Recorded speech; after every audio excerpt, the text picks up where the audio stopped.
আজকে আমি বানাচ্ছি ভ্যানিলা আইসক্রিম, যার জন্য আমি এই ক্রিমটা ইউজ করেছি। তার সঙ্গে আইসিং সুগার, ভ্যানিলা এসেন্স, আর কিছু দেইনি আমি এখনো অবধি। তো এইভাবে আমি ব্লেন্ড করে নিচ্ছি।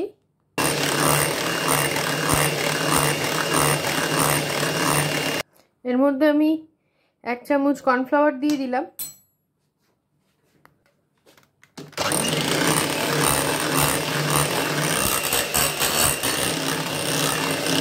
তো এটা এরকম হবে, আইসিং সুগার, কর্নফ্লাওয়ার আর ভ্যানিলা এসেন্স।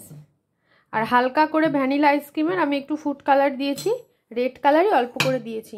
এটা 2 in 1 বানাবো, তার জন্য আমি এখানে হাফ হাফ নিয়ে নিলাম। ঠিক আছে, তো যেটা হাফ করলাম সেটার মধ্যে আমি দিয়ে দেবো কোকো পাউডার, মানে এটা চকলেট হবে, ওটা ভ্যানিলা হবে আর কি। তো এটা আমি হালকা হাতে গুলে নেব, আর হ্যান্ড ব্লেন্ডার ইউজ করব না।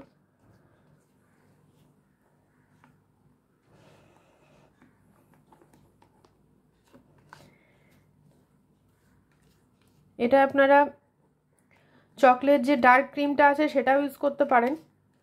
তো তার জন্য সেটাকে আবার একটু মেল্ট করে নিতে হবে, আর একটু লাগবে। এটা গুলে নিয়ে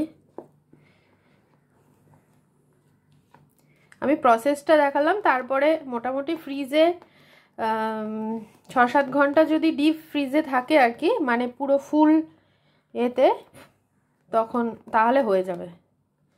এটা আমি দুপুরবেলা বানাচ্ছি, তো বিকেলে যেহেতু আমার গেস্ট আসবে 7টা-8টার দিকে, তো অনায়াসে এটা ডান। তখন এটা দেখুন চকলেট কালার এসে গেছে।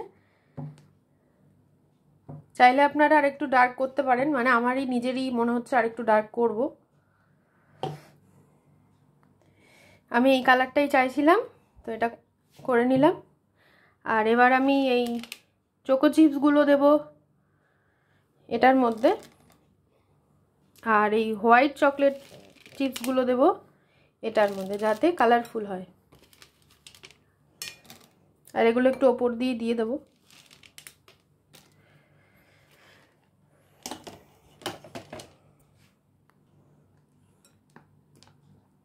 ওগুলো মুখে পড়বে, তো বুঝতেই পাচ্ছেন কেমন লাগবে খেতে।